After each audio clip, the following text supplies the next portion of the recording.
Ecclesiastes, one of the most difficult books in the Bible. Why is it difficult? You'll see.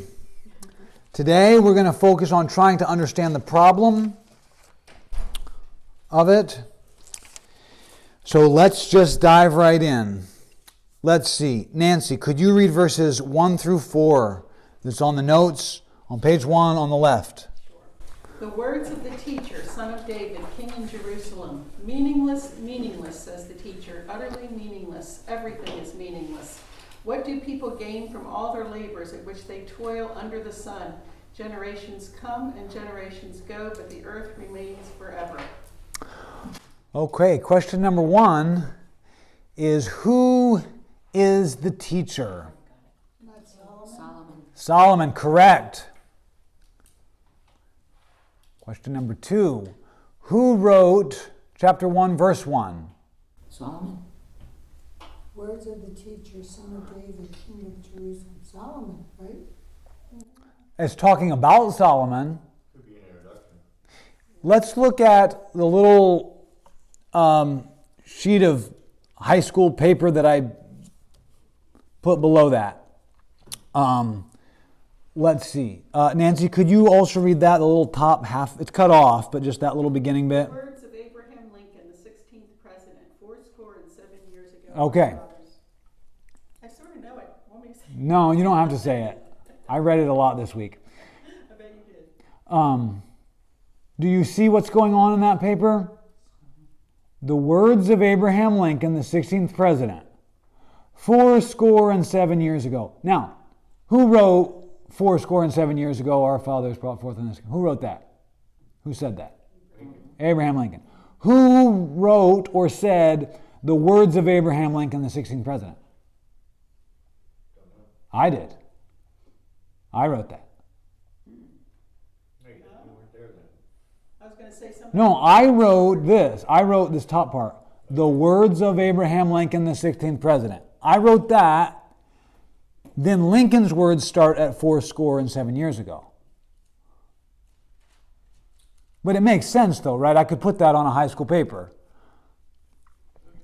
Or something. Or on this, which is what I wrote it on.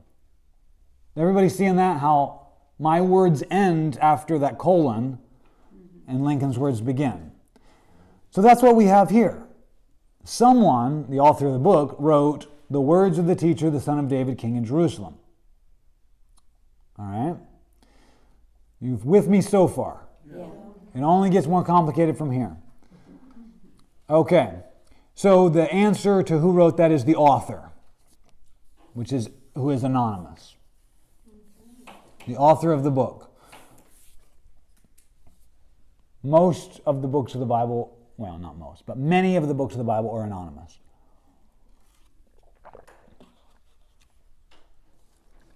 Okay, now it gets trickier. Who wrote verse 2? Would that be Solomon? Okay, here's a hint. Look at the second line of verse 2. Everything is Say it, the meaningless, preacher, so says the teacher. it's got to be the author again. Right, it's got to be the author again, because I don't say, hey, Natalie, says Jacob. I don't ever say that, do I? No. I thought Solomon wrote all this. No, he wrote, well, think of it like a play. Solomon has most of the lines, just like in Proverbs. But he didn't write the play, right? Like Hamlet has most of the lines, and Hamlet is a historical figure, but Shakespeare wrote the play. And this is a drama,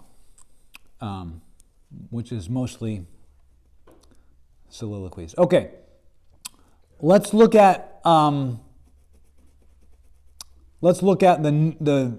continuing the Abraham Lincoln analogy. Let's look at the more completed paper.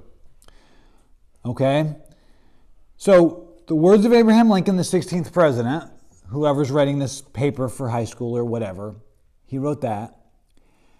And then there's a little summation of Lincoln's words at the Gettysburg Address. Basically, we got to keep fighting the Civil War, Abe said, otherwise these men died in vain. So he says, here's the speech. Here's basically, I'm summing it up for you. And then he writes the big question that the speech is all about. Can a nation governed by the people last long? That's what the Gettysburg Address is about. That's what the Civil War was about. For the first time in history, essentially, you had a nation governed by the people. A lot of the countries in Europe thought that was going to be a disaster. They're going to be tearing themselves apart. And then we did have a bloody civil war. So that's the question. Can a nation governed by... So that's the big question surrounding the Gettysburg Address. And then, down below that, a little poem also summing it up. And I wrote this little poem for you. We must endure this pain, or else they all died in vain. Above all, let freedom remain. Very good. It's not that good. It's terrible. But the point is, that is basically what he's saying. They're standing on the battlefield of Gettysburg. He's like, a bunch of people died here. If we just stop this war, they all died for nothing. And then at the bottom of the page, Abraham Lincoln's actual words start. So, Solomon's words don't actually start until chapter 1, verse 12. And then he speaks for most of the book. So what we have on the left is the introduction, the summation, the big question, and then a poem. Okay, the poem starts in verse 4. Natalie, could you read that little poem for us on the left side all the way down through verse 11? Generations come and generations go, but the earth remains forever. The sun rises and the sun sets and hurries back to where it rises. The wind blows to the south and turns to the north. Round and round it goes, ever returning on its course. All streams flow into the sea, yet the sea is never full. To the place the streams come from, there they return again. There is nothing new under the sun. No one remembers the former generations, and even those yet to come will not be remembered by those who follow them. Okay, so that's not the entire poem, but for page 1, that's all we have. So, can anyone sum up the poem, 4 through 11? Well, the world keeps going round and round, and the same thing keeps happening over and over. Very good. So we're looking at the problem. So for a symbol for the poem, we can do this. Generation comes, generation goes. The water goes down the stream goes to the ocean, evaporated, back to fill up the stream again. Round and round. And also very significant. So generations come and go, but the earth, it's the same mountain that people were walking on 1,000 years ago. I don't know any of them. They didn't know me. And after 1,000 years, that mountain's still going to be there, and no one's going to remember Jacob Frantz. Right. So that's what verse 11 focuses on. You don't remember. You're not going to make a difference, and no one's going to remember you. It's kind of depressing. It's a depressing poem. It's not an uplifting poem. Okay, so the box is at the bottom of the page. Can you see the structure of the opening? You've got verse 1, which is an intro. You got verse 2, which sums up what? Sort of the conclusion that the teacher comes to. Meaningless. Yeah. Then you got verse 3 that sums up something else. What does verse 3 sum up? The uselessness of human efforts. Yes, but this time in the form of a question. What do they gain? This is like the quest, which obviously. They get to eat and they get a roof over their head. Well, we'll see. We'll see. And then 4 through 11 is the poem, and the poem that RE is regarding the enigma of life. How do you spell enigma? I think it's Enigma. E-N-I-G.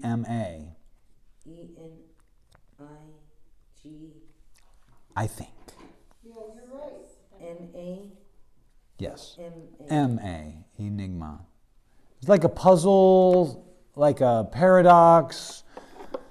Okay, so here's what we need to deal with in these passages. We're not done with 1 through 11. We need to talk about the word meaningless. We need to talk about the phrase under the sun.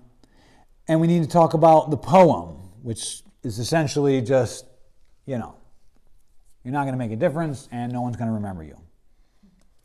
So, let's turn to page 2. Debbie, could you read the verse at the top of page 2? Meaningless, meaningless, says the teacher. Utterly meaningless. Everything is meaningless. Okay, so the word meaningless in Hebrew is the word hevel. And it's translated many different ways. Some are going to be meaningless, sometimes vanity, sometimes futility. But it has a literal meaning. And the literal doesn't mean more accurate. We'll talk about what it means in a sec. But it's like breath or vapor. Vapor is probably better. Sometimes smoke. But like when you see a little wisp of something, right, especially on a winter day, if anyone who didn't grow up here knows what this is like, on a winter day, you see a little thing out in front of you. That thing is what that word means, hevel. So I've got a little warning. Okay, when we talk about literal meanings, yes, okay. So let's look at this warning.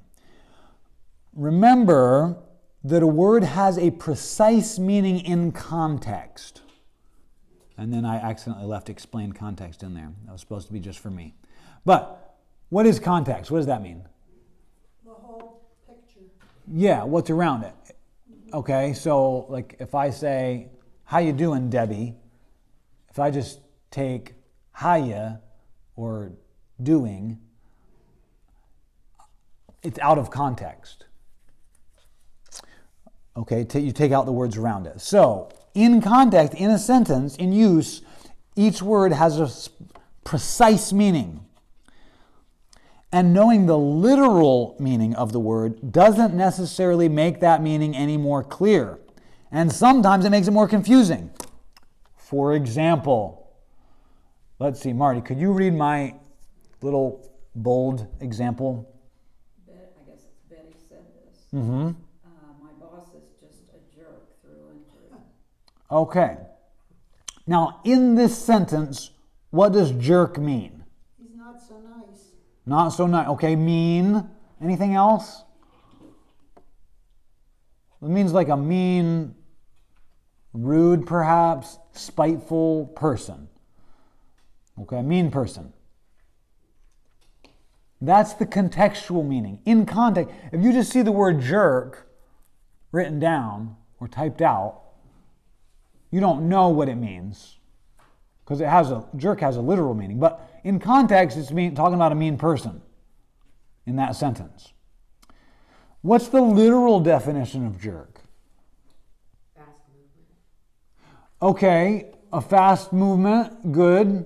It's something fast and sharp. It's a pull, right? Right? If you, I'm sure people who fish know that sometimes, depending on the hook and sort of thing, you got to give a little jerk, and then you can reel it in slowly. right? If I'm pulling a rope, I can pull it smooth or I can You can jerk it. jerk it. It's a sharp, quick pull. Now, the literal definition of jerk, which is a sudden, sharp pull, that's the literal definition, but it doesn't help us understand what Betty is trying to say, does it?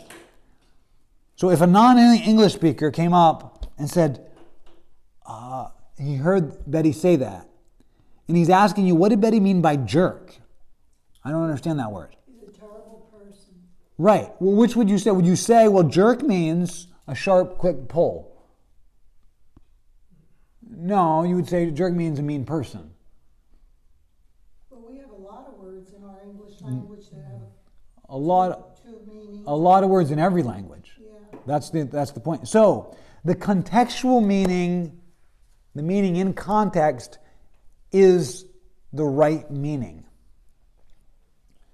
So that's why learning Greek and Hebrew does not answer many of your questions about the Bible. I used to think, well, when I go to college, I learn Greek and Hebrew, then I'll have all the answers. No, it does Latin. No, it doesn't answer your questions about the Bible. It gives you some information, but basically what you've got now is, okay, I see the word, I look it up in a lexicon, I see it's got some different definitions, but in context, what does it mean? But here is one of the things it helps you with. Sometimes, I'm reading from below the box, the literal meaning of a word can be helpful, especially if the contextual meaning is unclear or debated, like hevel in Ecclesiastes.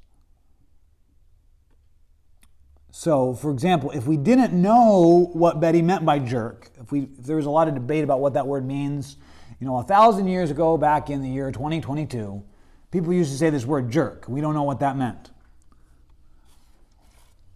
Well, if we looked up the literal definition, we would see that it means a quick pull, and we might be able to tell from context that it has something to do, Betty's referring to something about the way the boss treats people. So if we said, okay, so it's something about the way the boss treats people, and it means a quick pull, what could we put together from that? Go fishing. That she's pulling the person's chain, in other words, just like messing with them. Okay, good. So not just like, hey, come on this way. Let me guide you over here. It's just like, right? If someone was going to lead me by pulling me by the hand or something, I would rather a constant steady pull than like jerking pulls, right? So there's something unpleasant about it. So the literal definition gives us a little clue. Do you see that?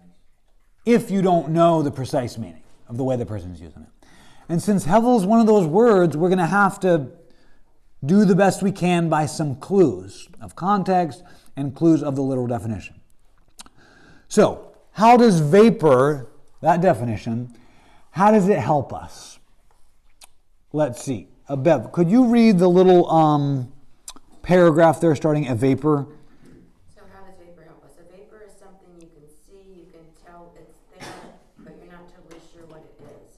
And you can never get hold of it to examine it. It is elusive, you'll never catch it, like chasing after the wind, which is its parallel expression. Okay, so a lot of times in Ecclesiastes, the teacher will say, it's hevel, it's chasing after the wind. It's just a vapor, it's trying to catch the wind. You can't catch a vapor and you can't catch the wind. You can see a vapor, you can see there's something there, but if you try to get it, you can't get a hold of it. You try to examine it too closely, you can't see it. Is everybody following that? Mm-hmm. Okay. So there's something elusive about it. Okay, that's why we include the concept enigma. Because you can't study it. You can tell there's something there. So, everything is hevel means everything being life is meaningless. Life is a vapor. Life is elusive. Life is an enigma. Life is not fully understandable. And you'll never grasp the meaning of life. It doesn't necessarily mean life doesn't have a meaning, but you'll never grasp it. That's what the teacher is saying when he says it's hevel. Everything's hevel. Okay. And that is why the poem so powerfully captures the theme of this book. What meaning could there possibly be in a world where everything is cyclical and no one can make a difference or be remembered? Nothing we do will make a difference and nothing we do will be remembered. So what meaning could there possibly be in a world like that? Meaningless. Yeah, it's hevel. We have a life, there's something there, but it's not making any difference and it's not going to be remembered. Okay, we're almost done talking about the word hevel. There's one more thing. Hevel is also a name in the Bible. Does anyone know who? Say that again? Hevel is also someone's name in the Bible you've all heard of. It's just spelled differently when it's the name, slightly differently. Can anyone guess? The Holy Spirit? No, although spirit does mean breath or wind. So that's a very good guess. Abel. In Genesis chapter 4, Abel. Why Abel? That's just his name. His name's Hevel. But for various reasons, it got translated into English as Abel. Okay. Okay, so why would that have a bearing on Ecclesiastes? That's a question. That's a good question. If you had that question, we're going to try to answer it. Here are the names in the early Genesis story that are given a definition. Adam, Eve, we're told what Eve means, we're told what Cain means, and Seth. So I write that down where it's Seth, yeah. These four names are given definitions and told why they're named that. Adam, Eve, Cain, and Seth. So the lack of the definition to Abel's meaning, what that name means, stands out. All that to say, it's possible, since we know the author of this book was reading Genesis and pondering it, he didn't read it like the way we read it. He read it, meditated on it, thought about it. So that's weird that his name, that one character, is not given a definition. And I know hevel is like vapor. And I'm thinking my way through a book I'm going to write that's going to be about the senselessness of this world. How everything's just like an enigma. I'm going to use that. It's never given a meaning. The one name that's never given a meaning, the one name that means something you can never get hold of, you can never study, it's very fleeting and quick. I'm going to use that as the key theme word to my book. And the next bullet point there, his hevel, that character, his unfair, senseless, purposeless murder is the exact kind of thing that's frustrating the teacher and making him question whether or not life has any meaning. So Abel's death, Hevel's death, exemplifies the fact that life is brief, unpredictable, and unfair. We just finished the book of Proverbs, which is all about the universe has rules. If you live your life along the grain of the universe with the way God designed this universe, it's going to go a lot better for you. That's the way it works. If you're kicking against God's world the whole time and upsetting the order and saying, I know more than my parents, and I know more than other people who are older than me, and I'm just a slave, but I should be a king. We just talked about all this last week. If you're upsetting the order of the way God made the world, life is going to go bad for you. Or if you don't follow the Ten Commandments. All of that. So Proverbs is saying there is a structure and a design to this world. It all makes sense. If you work hard, you'll have more money. If you're lazy, you'll go hungry. All that. There's rules to this universe. And Ecclesiastes, the author of Ecclesiastes, the teacher, who wrote many of the Proverbs, he's going on a exploratory journey in this book, and he's realizing, it doesn't always work out that way. Think about Abel. He worked hard. He wanted to honor God. He decided to give God an offering. And what did he get for it? He got killed for no reason. Did it benefit Cain in any way? No. It was a senseless... Was it jealousy? It damaged him more than it helped him. Yeah, so it's a great example of this book. Okay, page 3. We need to talk about the poem a little bit more.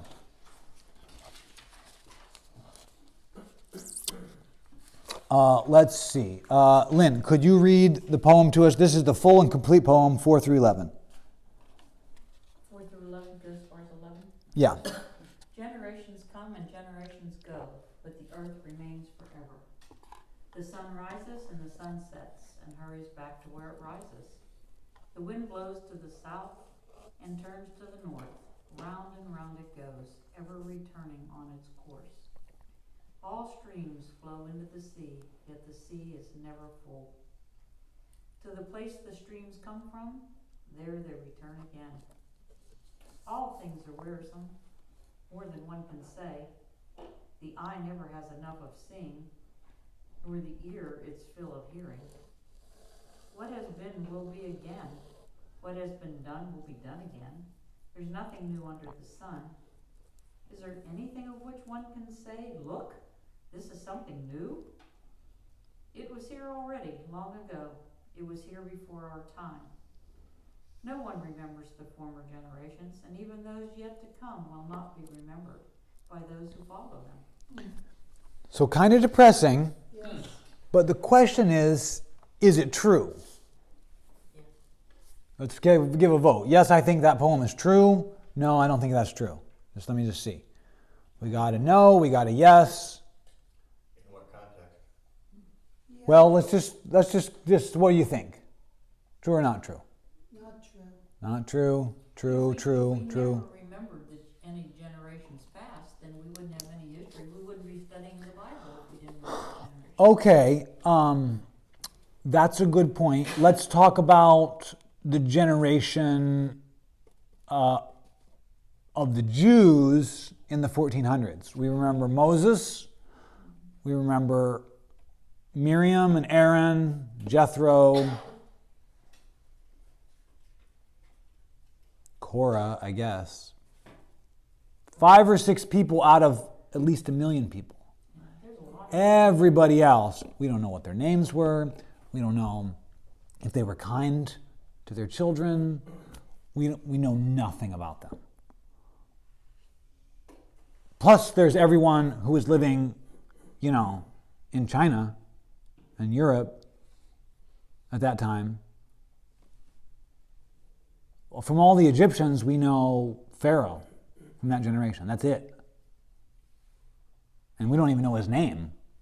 Pharaoh just means king of Egypt. I thought that was his name. No, that's the name. That's a title. So, by and large, no one's remembered.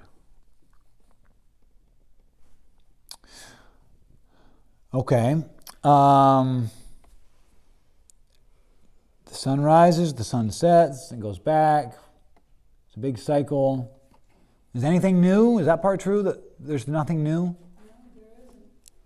Yeah, there's nothing new. But the question is, why did God put us here? That's a question. And the teacher seems to be thinking, at least in chapter 1, I don't know if there's a reason. Okay, so back to Al's question of in what context.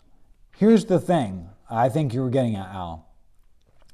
There's certainly a sense in which this is true, but perhaps there's a sense in which something else is true. But for now, because today we're focused on the problem, for now, it's definitely true. And we're not going to talk about the other part yet. Okay, verses 12 through 18. Nancy. No, I'm sorry. Just 12 through 14.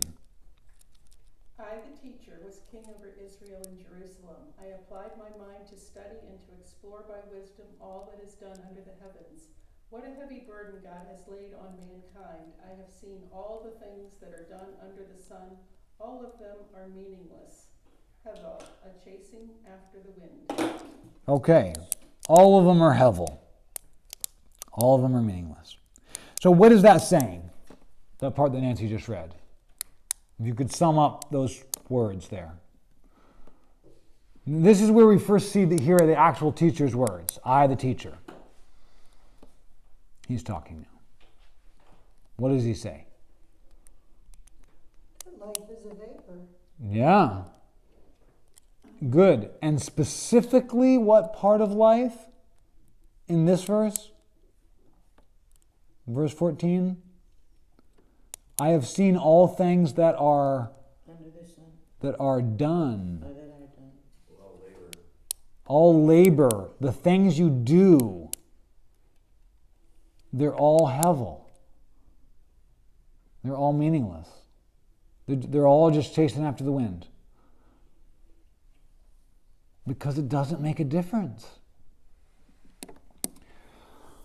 This is very depressing. It's very depressing, but I think you're going to see that this is a good book for people who struggle with depression. Well, just wait. We got 4 weeks on this. We'll get you depressed before we talk about the answers. Okay. Now, verse 15. Debbie, could you read 15? What is crooked cannot be straightened. What is lacking cannot be counted. Okay. So, there's two ways to interpret this. One is that it sort of sums up the poem and tells why everything you do is meaningless. You know what? If it's crooked, it can't be straightened. And if it's lacking, you can't count it. If you have $0 and you say, I'm going to count up my money. Oh. You can't count it. Okay? This may have been before the number 0 was discovered. But anyway, the point is, what are you going to do? My wife dropped a porcelain bowl today and it shattered into 1,000,000 little pieces. And she said, can you super glue this back together? It was like dust. No, she didn't say that. But yeah, you can't. So that's why nothing you do matters. That's the one way. The other way is a little bit broader, and that is to say, the world we live in is irrevocably broken, irreversibly broken, and incomplete. There's part lacking. So if that's the case, see this maze here? Hopefully you were not just mentally doing this maze the whole time. Okay, so this maze represents life and the world we live in. And there's obviously some wrong paths, but there is a right path, right? On the outside, yes? Okay, but imagine that if we live in a world that, for whatever reason, those of us who've read the Bible know, but for whatever reason, part of the maze is missing, and now it looks like this. and you're living your life, and you're trying to do this maze. And eventually, when you live long enough, by the way, I had a professor in college when I was 19 who said, you cannot understand the book of Ecclesiastes until you're middle-aged. And I was like, well, I guess I'll wait on reading that one. But you live long enough and you think, you know what? What's the point? I know. And so Ecclesiastes, we see someone who's like, I'm going to figure this out. Someone who's super smart. I'm smarter. God's given me more wisdom than anyone else who's ever lived. I'm going to solve this one. And he's exploring. He's like up here, oh, this one's a dead end. Although I can see, imagine the maze is like this high. And he's like, I can see that there is an answer. There is a finish. There is meaning. There is purpose. There is happiness, but I can just get a glimpse of it. Now I got to find that. That's the path I got to find. And he goes around exploring life, so it's like a vapor. And he's like, okay, this way. And we see him go through all these different aspects of life we'll get to soon. He's like, okay, I explore this, that's a dead end. I explored this, oh, that's a dead end, okay. That's a dead end, that's a dead end. Let me try this one. That's a dead end, let me try this one. I went and I looked at every aspect of life and they're all dead ends. There's no meaning, there's no satisfaction, there's no fulfillment. They're all dead ends. And yet, I know this maze has an end. I know there's a way to win this game. I know there's a way to be happy in this life. I know there's a way to find meaning. Because I can glimpse it. But it's just a vapor. Every time I try to pick it up and examine it, I realize, oh, no, there's no meaning. What a frustrating thing this teacher went through. So let's see what we can gain from this. Okay. So, 16 through 18 now. So this is the start of his little adventure. And what we just got through was, to sum that up, the things that we do are hevel. Meaningless. Useless. They don't make a difference. Okay? Now 16 through 18, he explores something else. Natalie, could you read 16 through 18? I said to myself, look, I have increased in wisdom more than anyone who has ruled over Jerusalem before me. I have experienced much of wisdom and knowledge. Then I applied myself to the understanding of wisdom and also of madness and folly. But I learned that this too is a chasing of the wind after the wind. For with much wisdom comes much sorrow. The more knowledge, the more grief. So he's like, okay, maybe this path of, learning and wisdom is the answer. Let me just try this one. Well, you know what? I got to the end, and I found out that it just makes you more depressed the more you know. So that's useless. Sometimes it's not good to be too smart. Yeah, that's for sure. Smart people are far more depressed. Okay, so. Okay, fair point. So he tries the things we do. Now I try to understand. So he's exploring these different avenues and finding out that they're all hevel. Let's go to page 4.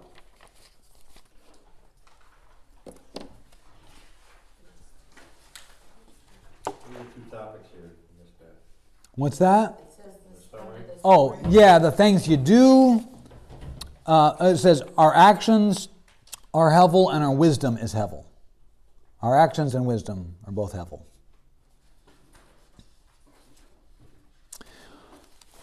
Okay, now we're going to have to really use our summarizing powers here because we can't cover all of this, but we can summarize it. So he goes on another little experiment where there's two topics being discussed in once. So Bev, could you read chapter 2, it's at the top of page 4, 1 through 11, and everyone be thinking, what are the two topics he's exploring here? I said to myself, come now, I will test you with pleasure to find out what is good, but that also proved to be meaningless. Laughter, I said, is madness, and And what does pleasure accomplish?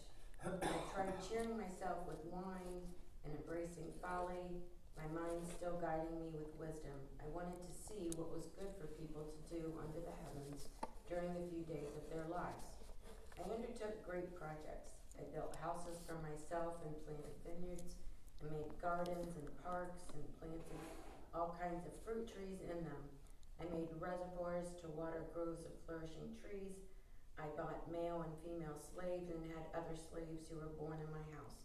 I also owned more herds and flocks than anyone in Jerusalem before me.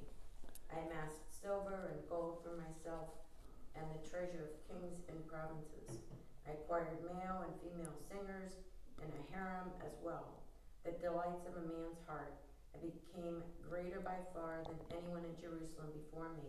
In all this my wisdom stays with me. I denied myself nothing my eyes desired. I refused my heart no pleasure. My heart took delight in all my labor, and this was the reward for all my toil. Yet when I surveyed all that my hands had done, and what I had toiled to achieve, everything was meaningless, a chasing after the wind. Nothing was gained under the sun. So what are the two topics here that he's discussing? Pleasure and laughter. Pleasure is one of them. Labor. Yeah, and accomplishing things. Acquiring everything he could. Yeah, so labor, he's doing these projects, he's making parks, he's making vineyards, he's building buildings, he's doing these great projects. And then he realized he can't take it with him. Is that what he realizes? If he says it's meaningless, Well, but that's what he says. yeah. He doesn't say it's meaningless because I can't take it with me. Well, he's probably thinking. it's Well, meaningless. I know, but we're trying to understand. Die. We're trying not to just restate things we already know and believe. We're trying to see what is he really saying, because that's really the only way the book is going to make sense. Well, he's obviously lacking something. Okay, yeah, he's obviously lacking something.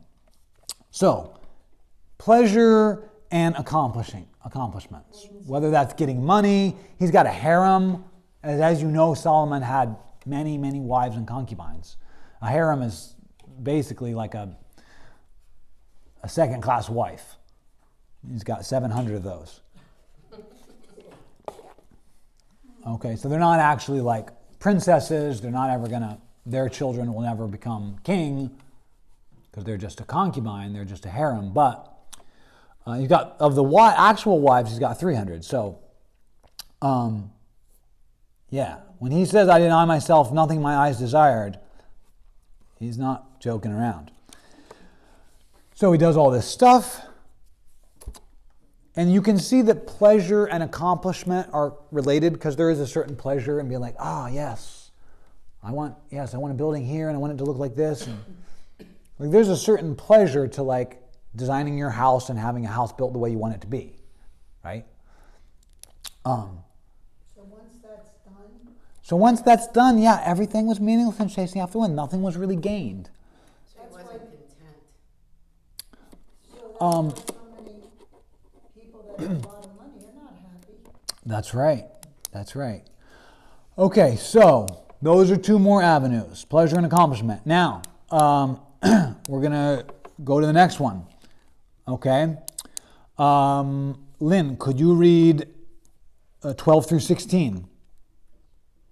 Then I turned my thoughts to consider wisdom, and also madness and folly. What more can the king's successor do than what has already been done? I saw that wisdom is better than folly, just as light is better than darkness. The wise have eyes in their heads, while the fools walk in darkness. But I came to realize that the same fate overtakes them both. Then I said to myself, the fate of the fool will overtake me also.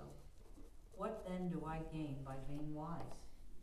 I said to myself, this too is meaningless, for the wise, like the fool, will not be long remembered. The days have already come when both have been forgotten. Like the fool, the wise too must die. Has there ever been a wise man who's now forgotten? Solomon was wise and we didn't forget about him. That's true, but do you think there was anyone else wise in the whole nation? Probably. Do you think there was any wise Native Americans? Yeah. Probably. The men For thousands of years, wise and fools lived and died, and nobody knows their names or anything they did. So, this is a key passage, because he agrees, the teacher agrees that all the stuff in Proverbs is true. I mean, he wrote most of them. Right? It's better to be wise than to be a fool. I can see that. So like he gets little glimpses, if we're using the maze analogy, he gets little glimpses. There is some truth and some meaning. But now that I think about it, as I'm really examining it, it's definitely better to be wise than a fool. I can see that. But when I really get to examine, I'm like, but they're both going to die. So what's the point? So this is a key passage. I wrote this out here in the gray box. Wisdom is good and foolishness is bad. Okay, got that. But in the end, what difference does it make? So this is, you can see his thinking here. So if being wise is the good thing, and the good thing doesn't do you any good, then it doesn't matter. It's all hevel. Well, it all seems like it's a question on what's the purpose of life. Yeah. Okay, so isn't our purpose in life to study and know God and learn to live for Him and do right? Yes. And we're going to get into all those answers. But today, remember, we're just trying to understand the problem. Because remember, Proverbs says, the person who answers a matter before he hears it is a shame and a folly. So let's not just give the answer before we've even seen, because he goes on for like 10 chapters about the problem. If God just wanted to give us the answer, we could just turn to the last chapter of the book. Be like, oh, okay, that's the answer. I don't need to read the rest. So he did eventually find the answer. He finds something like an answer. So who wrote this? Oh, right now, all these words are written by the teacher Solomon. Oh, it's all Solomon? Well, it's his words. Yeah, somebody took his words and compiled them into something like a play, where he introduces it with a poem, and then he's like an actor, the teacher. It's like a play with just one character. He gets up on stage, and he gives a big long speech, and then he leaves, and then the author comes out again and says, now, you heard everything he said. He made some good points. He was very wise. Let me sum it up for you. So the author kind of gives some answers at the end. But in order to fully understand those, we need to understand this. And before we turn the page, or before we move on, let me just say this. If you're talking to someone who's depressed, and they're giving these kinds of things, what's the point? I tried, and it just... If you just say, well, you know what? The point is just try to be happy and do good and serve God. They're probably not, they're not going to be like, oh, I never thought of that. Thank you. Now my life has changed. They're going to need you to walk through these kinds of issues with them and say, yeah, you know what? I explored this area and you're right. And I explored this area of building a good reputation in the community, and you're right, that is empty. And yeah, you know, like this guy's out here trimming his hedges, and you know what? It doesn't matter. I was taking a walk in my neighborhood because I had all these pieces of this book and what I was trying to teach in my mind, and I wanted to sort of like solidify them so I could teach it well. And I was taking a walk, and I was thinking about this, and I walked by this guy who was trimming a little bush in his yard to make it, nicely shaped. He's trimming away. Well, actually, it was just one of the little ones. He's being very careful. And I walked by, and he said, wow, what a great day for a walk, huh? And it was a beautiful day. And I thought, boy, that's heaven right there. I mean, you know what? In a couple centuries, does it matter if his hair was neat and his bush looked nice? No. it doesn't matter. And then I was thinking, but you know what? In a couple of centuries, if my lesson is like really good or just kind of good or just kind of okay, it's Hevel. It's all Hevel. He's right. What he's saying is true. Now, there's another side that we're going to get to shortly. We got to get there quick because we're running out of time. But you've got to understand that this is true and this is an issue. Yeah, hurry up and get me out of this funk. Okay. Well, we're going to skip to page 5 and just look at the first 4 words. So I hated life. Thanks. Okay. So, yeah, there's some toil and despair and striving and anxiousness in that one. And that's Hevel too. Now, 2:24. Okay. Now we see something different. Nancy, could you read us on page 5, chapter 2, verses 24 through 26? A person can do nothing better than to eat and drink and find satisfaction in their own toil. This too I see is from the hand of God, for without him who can eat or find enjoyment? To the person who pleases him, God gives wisdom, knowledge, and happiness. But to the sinner he gives the task of gathering and storing up wealth to hand it over to the one who pleases God. Okay. So we hear a different concept. Now, this is what they call, in academia, the smart people, they call this the first of Ecclesiastes' joy passages. You find all these little joy passages. Now, is this true, what he says here? Yes. Yes. What's true about it? What parts of it, aspects of it are true? All of it. Okay, but name one. God gives you all these things. Yeah, okay, so that's true. It's all from the hand of God. Anything else? Our enjoyment. Okay, yeah, our enjoyment. There is happiness to be found. And you know what? You should find satisfaction in your toil. Is that guy trimming the bush? I mean, yeah, it's Hevel on the one hand, but on the other hand, he's out there, he's enjoying the day, trims it up nice, steps back, he's like, oh yeah, that looks much better, okay. And we get to eat. He finds a little satisfaction in that and in preparing his food. And there is some satisfaction in life.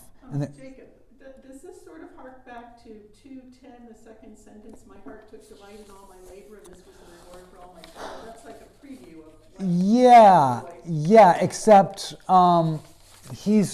if he's going down this road and he's like, okay, yeah, this is pleasurable, and all these. His heart took delight. That's positive to me. It's positive, but he's got all these women. He talks about his harem, 700 women that he has sex with, and he's like, that's really great. I like doing that, and I like building these things and wine. He talks about wine, exploring. But he hasn't mentioned God yet in 10. No, he hasn't. Now in 20. But he's exploring this, but he's like, but you know what though? In the end, the pleasure and the delight that my heart takes, it's all kind of meaningless. But now he's seeing it, and he's like, but you know what? That is. So then, though, at the end of this, which you didn't read, but it is part of verse 16, this too is meaningless and chasing after the wind. Now, so there's a couple things going on here. There is a way in which this is Hevel. But before we get to that, we have to do this. Does this passage, this joy passage, does it contradict basically everything that came before? Yeah, it does. There is a tension. They're both true. Now, the main commentator that I read for this book said that the tension between the joy passages and the rest of the book, that is the heart of Ecclesiastes. That tension.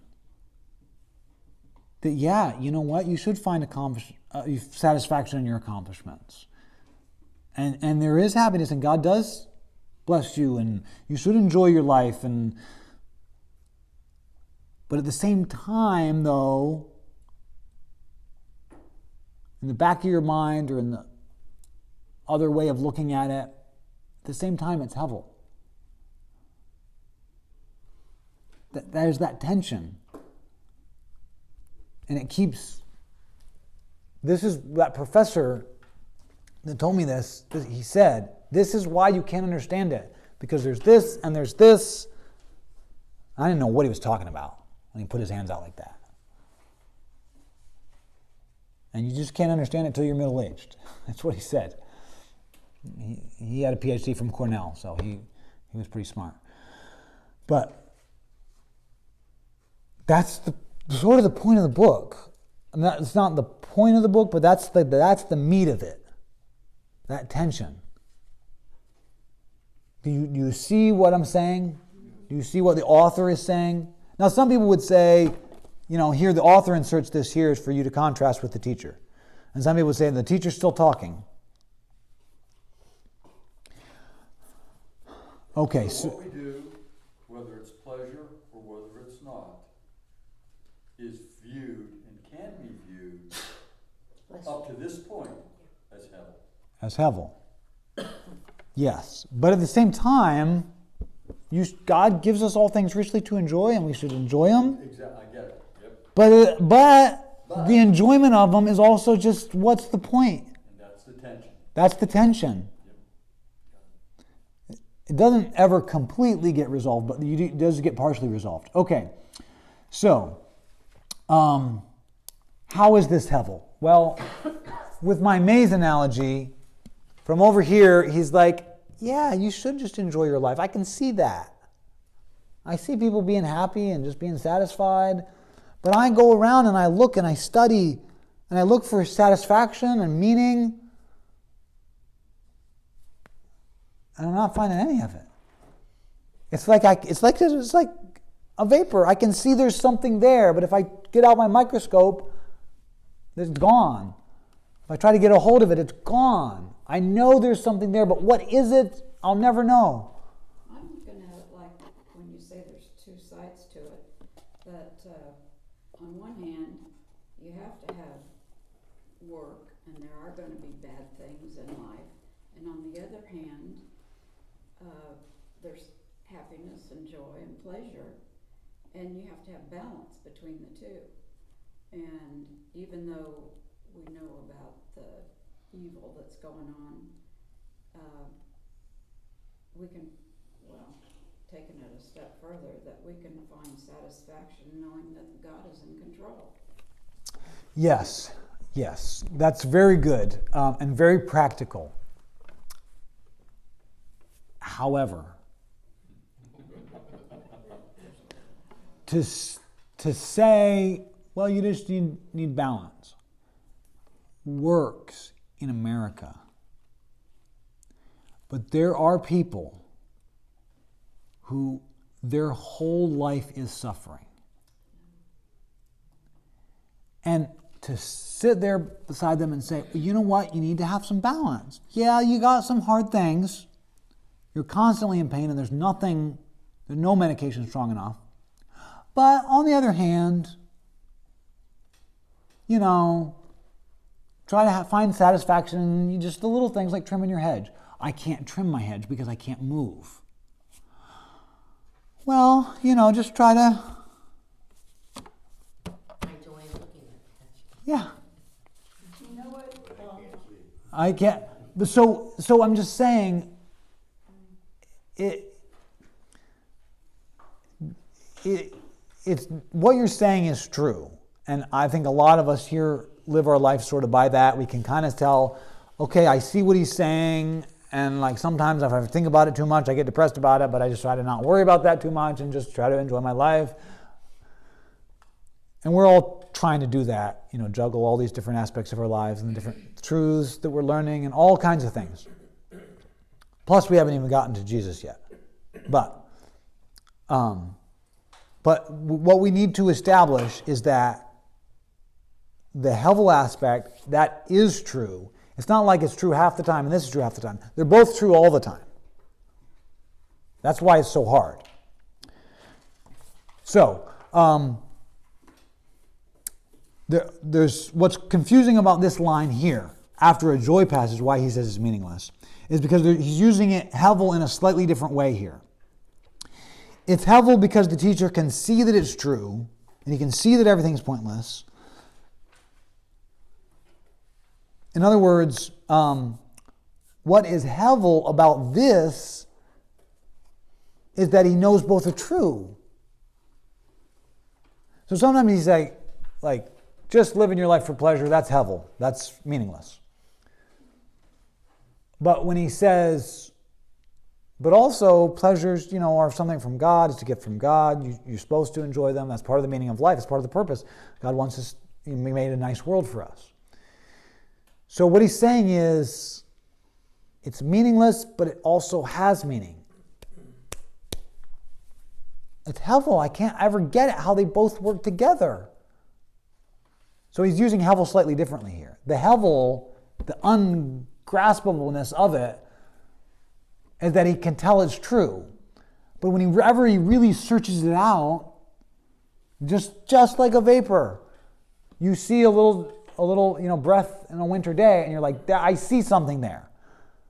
But if you try to study it and really analyze it and really get it the way Solomon does with things, he really searches things out. Nothing there. That's why he goes through all these. The whole book is trying this, trying that, trying this.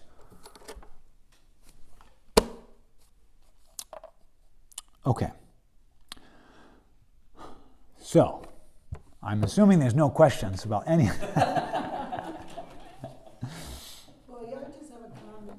Good. Do you deal a lot with people that are frustrated and, what's the word I want to use? Depressed.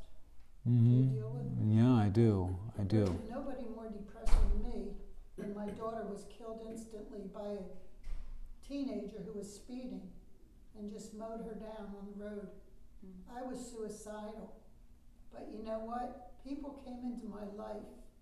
A Christian lady came into my life who lost a son. She said to me, just say, please, Lord, get me through this day. But as I went on, I found out forgetting about myself and trying to help other people who lost children brought me out of my depression. So the thing is, you forget about yourself and try to do things for other people. That's a great thing, because I think depressed people think too much about themselves. Yeah, I think you're right. I think you're right, and that's very good advice. So I used to look in the paper, and if I saw somebody lost a child, I would go to the viewing, and I would ask them, I'd invite the mother out for lunch, and just let her talk about her child. Yeah, now that's a really good point. There, in those situations, most of the time, there's nothing you can say that will be any help. No, there isn't. There's no answer you can give. Well, you know what? Somebody said to me, I felt the same way when my dog died. Yeah, yes, what a fool. But that's an important concept, because that's really what's going on here. If he just gives an answer, it doesn't really do any good. Well, you know what, Jacob? Well, when I look back, my whole family got saved because of my daughter's death. yes, and maybe for some, And he gave me another daughter besides. and maybe for some people, they don't get the other daughter, and they don't see any reason for it. But my point is, when you would sit and just listen and not give an answer, that was helpful for them. And in the same way, going through this, all the messiness of Ecclesiastes, we have a knee-jerk reaction, especially because we're Christians, to just say, well, there's an answer to this. Just live for Jesus, or try to. But you don't see the answer right away. You don't. It And takes a long time. And you won't understand the answer as deeply if you don't go through all of this. So, for next week, read 3 through 7, and there's a little assignment please bring a question, one question, at least one question, about the reading, and also mark any of the joy passages that you find. This is chapters 3 Yes. through chapter 7. You probably already read chapter 3, but go back through it and look, see if there's any joy passages.